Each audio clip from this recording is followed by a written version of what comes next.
one ever believes anything I say. So, I mean, because they're like, you're a billionaire. I'm like, that's net worth. I have negative money right now. I'm borrowing money. That's how little money I have. Technically, everyone watching this video has more money than me in their bank account if you subtract the equity value of my company, which doesn't buy me McDonald's in the morning or whatever.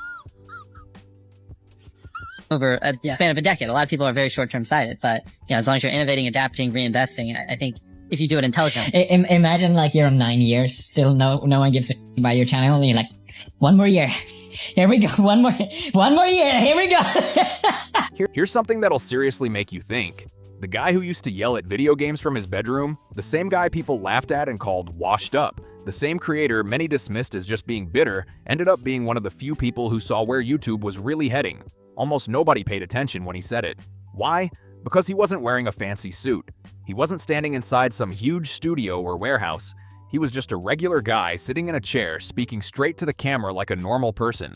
But on today's YouTube, that kind of honesty doesn't seem to earn much respect anymore. That person was PewDiePie, and what he said about the platform years ago wasn't just bitterness, it was a warning that many people completely overlooked. It wasn't just a complaint, it was almost like a roadmap for everything that came next. Long before videos had budgets reaching millions of dollars, long before creators needed lawyers and full teams just to upload content, and long before YouTube turned into a massive business with warehouses, supply chains, and HR departments, PewDiePie said the platform was losing what made it special. He warned that the algorithm was slowly taking over everything. When he said big companies could eventually push individual creators into the background, people laughed. They called him out of touch and treated him like someone who couldn't keep up with the times. But that's the strange thing about bold predictions. Sooner or later, the future arrives, and when it does, the jokes suddenly stop, because the warning starts looking a lot more real. The platform PewDiePie talked about didn't just change, it kept moving in that direction. Then came MrBeast. That's where the conversation gets really interesting. MrBeast didn't just find success on modern YouTube, many people see him as the ultimate version of what the platform rewards today. It's like every algorithm trend kept building on the last one until YouTube became something very different from what many longtime viewers remember. To see why this matters so much, you have to go back to 2019. It was one of the biggest storylines YouTube has ever seen, PewDiePie versus T-Series. If you were watching back then, you probably remember the feeling. It wasn't just about subscriber numbers. It felt like people were choosing what YouTube was supposed to stand for. On one side was a single creator with a camera, a gaming chair, and a personality that kept millions of people watching. On the other side was a huge company with massive resources but very little personal connection on screen. Its uploads felt highly organized and polished, but many viewers thought they lacked the personal touch that made early YouTube feel unique. Right in the middle of all that excitement was a younger creator named Jimmy, better known as MrBeast. He went all in to support PewDiePie, running ads and even paying for billboards to spread the message. He stood outside in the freezing cold with a megaphone shouting, "Subscribe to PewDiePie," as if everything depended on it.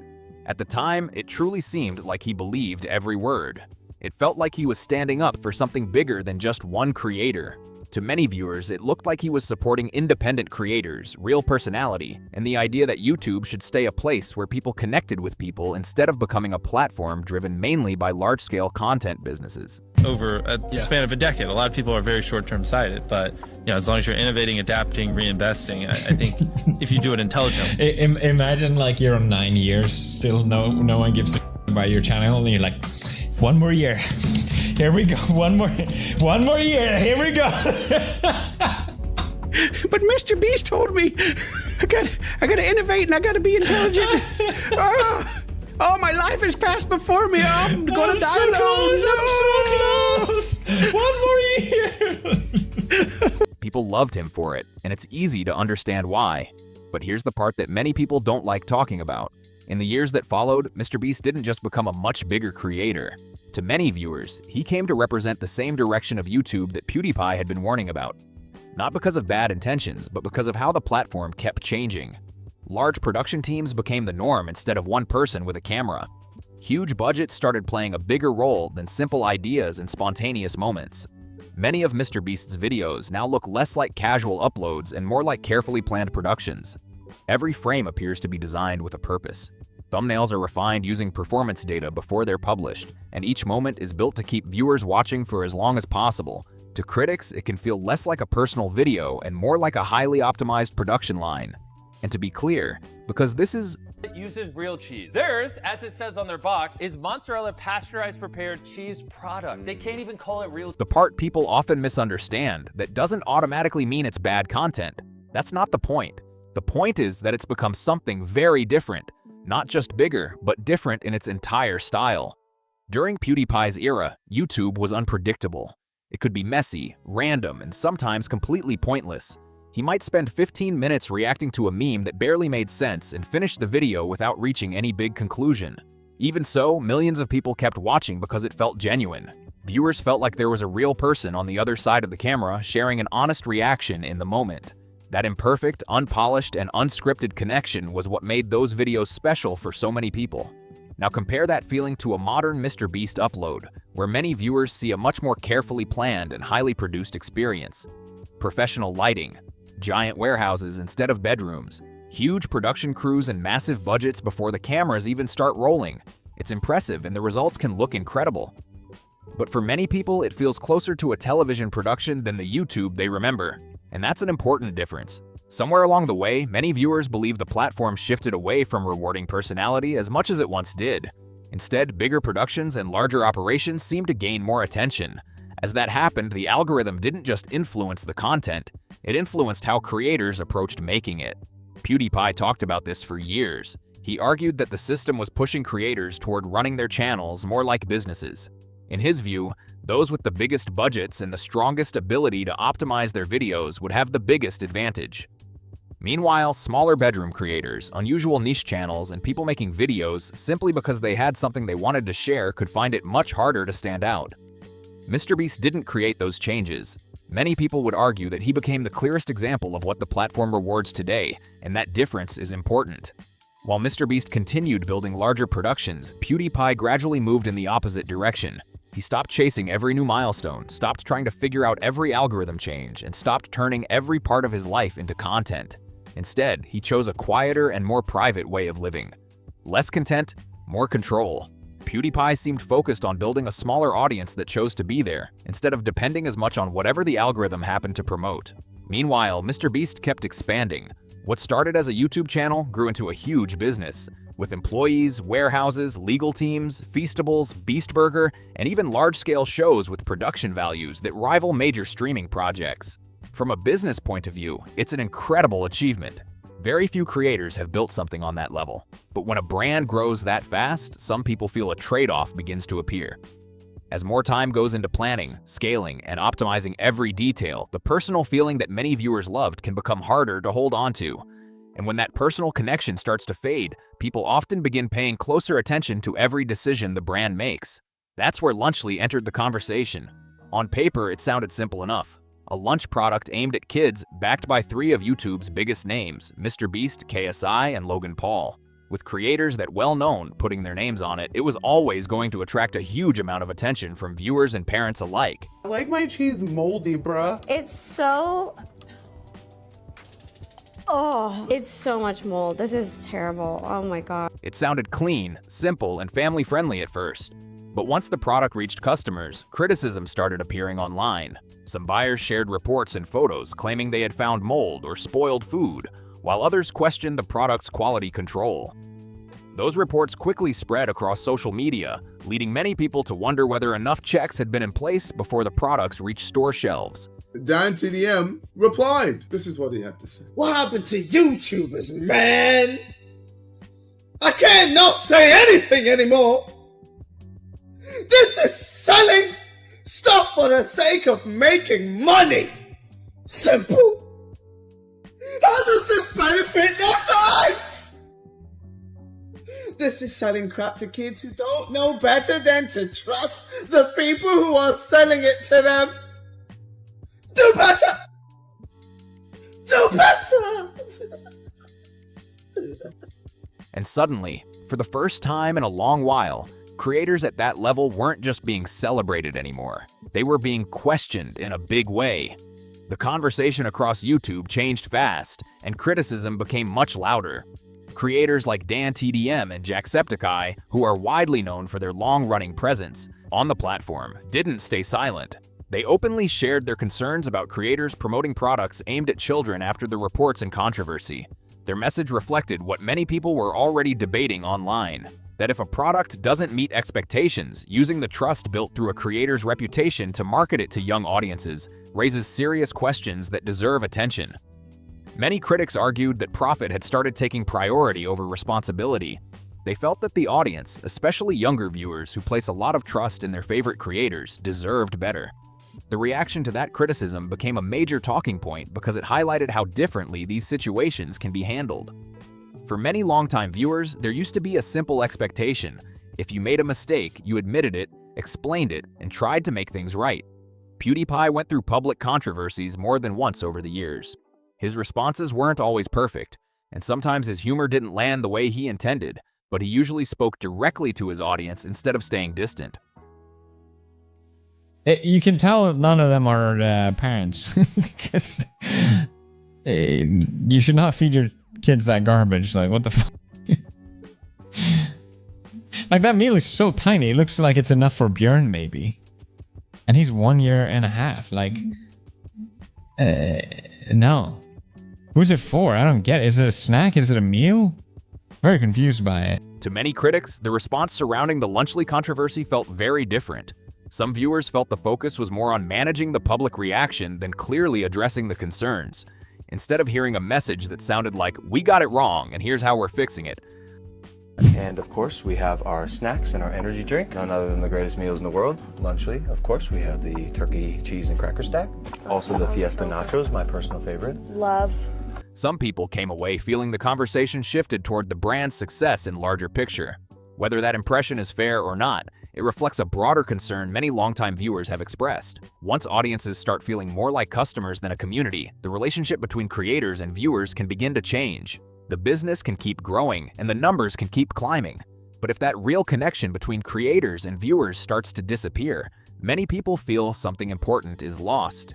That genuine human connection, the feeling that made YouTube special for so many people in the first place, is what some longtime viewers believe has slowly faded away. And then there's the debate around children and marketing, which many people see as a separate and sensitive issue. Many viewers believe there's an important difference between a creator who shares parts of family life naturally and using a child's appearance as part of promoting content, products, or a personal brand on a regular basis. Many critics argue that once that line is crossed, it becomes harder to separate private life from public content. Maybe I should. Show her to the world, bro. She's here. Here's our baby. Brand new to the world. Here we go. Lunchly is now in stores. Big life moments can start being viewed through the lens of engagement and performance instead of simply being personal experiences. PewDiePie often warned about YouTube pushing creators to turn more and more of their lives into content. Some viewers believe that when family moments also become part of a creator's public brand, the platform can begin to feel less personal and more like a business built around constant visibility. Maybe I should show her. Show her to the world, bro. Alright, so here's our baby. Brand new to the world. Here we go. Lunchly is now in stores. When an operation grows to include warehouses, full-time employees, supply chains, legal teams, and constant pressure to outperform the last upload, many people feel the role changes too. At that point, it can seem less like one person making videos and more like running a full-scale media company built to keep growing. At that point, it can start to feel like you're no longer just creating videos. You're running a system. It's because people just hate us. That's it. People just hate us. And I've come to realize now in my adult life that hate really is just a feeling of one's own inadequacy. You're dissatisfied with your life, you're unhappy, you're angry because your wife left you, or you suck. You might as well go hate on a cracker stack. And systems are built to keep moving. They don't naturally slow down, stop to question every decision, or step back whenever something feels off. Their job is to improve, expand, and optimize. Many people believe the hidden cost of that kind of growth is that, over time, a creator's personal identity can become tightly connected to the brand they've built. When that happens, criticism may no longer feel like simple feedback. Instead, it can feel deeply personal because the creator and the brand are so closely linked. Some observers believe that's one reason public reactions to criticism can become much stronger than they once were. It's not necessarily just about ego. It's that when the person and the business become almost impossible to separate, criticism of the brand can easily feel like criticism of the person behind it. Early YouTube gave creators more room to make mistakes because most of them weren't running massive brands yet.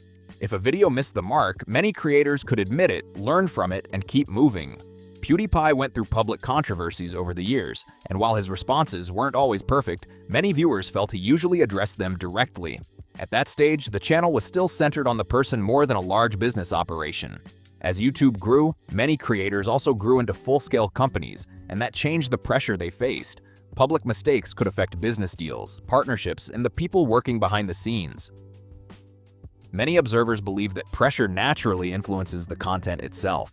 With channels like MrBeast's, each new upload often feels expected to be bigger, faster, and more ambitious than the last, not only because of creative goals, but also because of audience expectations, platform incentives, sponsors, and the large teams involved. Once viewers get used to spectacular productions every time, scaling things back can become much more difficult without risking a drop in attention. To many people, that stops feeling like pure creativity and starts feeling like a treadmill. A massive, expensive, high-production treadmill that never slows down. Years ago, PewDiePie looked at that direction and basically said, "No, thank you." While many creators kept chasing bigger numbers and faster growth, he seemed more interested in building a life that felt sustainable. As the platform pushed for constant escalation, he reached a point where he could simply say, "I'm good," and actually mean it. For many longtime viewers, that choice looks more understandable with each passing year because YouTube doesn't feel like the same place anymore. Some describe it as feeling less like an open playground for creators and more like a highly competitive production industry. The biggest concern isn't just how much the platform has changed. It's that many newer creators have never experienced anything different. For creators joining today, this version of YouTube is simply normal. Huge budgets, carefully optimized videos, and brand building can seem like they've always been part of the formula. Many may never have seen an era where personality often came before production value. That's why many people believe PewDiePie's warning continues to spark discussion today. It wasn't just about one creator or one moment, but about the long-term direction of the platform itself. Because his point was never that growth itself is bad. It was that growth without limits can slowly wear away the very things that made people love the platform in the first place. And here's the part many people don't like talking about. In one sense, PewDiePie gave up his place at the very top of YouTube. He stepped away from chasing the algorithm, other creators rose to the top, and the numbers clearly changed. But there's another way to look at it. Many longtime viewers believe he also escaped the non-stop race that now defines so much of the platform. He built a quieter life with his family, kept a stronger sense of control over his time, and no longer seemed driven by the pressure to make every upload bigger than the last. Instead of letting views or recommendations define every decision, he appeared to focus more on living life on his own terms. At the same time, many people see creators running massive operations, like MrBeast, facing a very different kind of pressure. Large teams, major business commitments, and ongoing projects can create constant expectations to keep growing and delivering bigger productions. With so many people depending on that success, slowing down may not feel like a simple choice. For many observers, that's the difference between controlling the machine and feeling responsible for keeping it running every single day. That can look like success from the outside, but it also comes with enormous responsibility. And for many critics, the Lunchly controversy wasn't just about one product. They saw it as a reminder of how much pressure comes with running a brand on that scale. When a business grows that large, a problem in one area can quickly raise questions about everything connected to it. The idea that the entire brand is beyond criticism starts to fade. Once that kind of confidence is shaken, rebuilding it isn't always easy. PewDiePie never expanded into that kind of empire, which meant he never had to protect one. Because of that, many longtime viewers feel he held onto something they value most, the sense that they were watching a real person instead of a carefully managed content machine. That's a connection audiences often recognize, even if they can't always explain why. People don't always notice the change right away, but many believe they can eventually tell when content feels less personal than it once did. That's why some of the criticism has grown louder over time. It's not simply because someone became successful. For many viewers, it's about feeling that the balance has shifted away from individual creators and toward large brands. From that perspective, MrBeast didn't become a villain. He became the face of a new era of YouTube, where the creator and the corporation can start to look almost the same. PewDiePie didn't become irrelevant. Instead, many people would say he became less relevant to a system he never wanted to revolve around in the first place. Depending on how you see it, that may have been the outcome he was looking for. That's why his old warnings sound different today. It wasn't necessarily about jealousy, bitterness, or struggling to accept that other creators had passed him. Many longtime viewers believe he simply recognized the direction the platform was heading before most people did. He often described a future where only the biggest operations would have the strongest advantage, where creative decisions would be shaped more by data, planning, and optimization than by personal expression. In that view, smaller creators with limited budgets could find it much harder to compete against productions backed by huge teams and enormous resources. Whether people agree with that perspective or not, it's a conversation that continues across YouTube today. The biggest concern for many isn't that new creators see opportunity. That part has always been true. It's that some may not immediately notice the pressure that can come with constantly chasing growth, bigger numbers, and better performance. Over time, some creators have spoken about how exhausting that cycle can become. That's why many people still point back to PewDiePie's warning.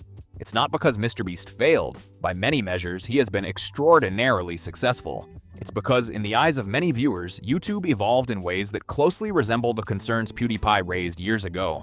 Now, every creator on this platform faces a choice. Do you build around creativity, or do you build around a business? Do you stay focused on being a person, or do you slowly become a brand? Do you keep the human connection first, or let the system take control? Those aren't easy decisions, and every creator has to answer them in their own way. Choose carefully. Many people believe that once a creative project grows into a massive machine, keeping control becomes much harder. At some point, instead of you directing the system, it can start shaping the choices you make every single day.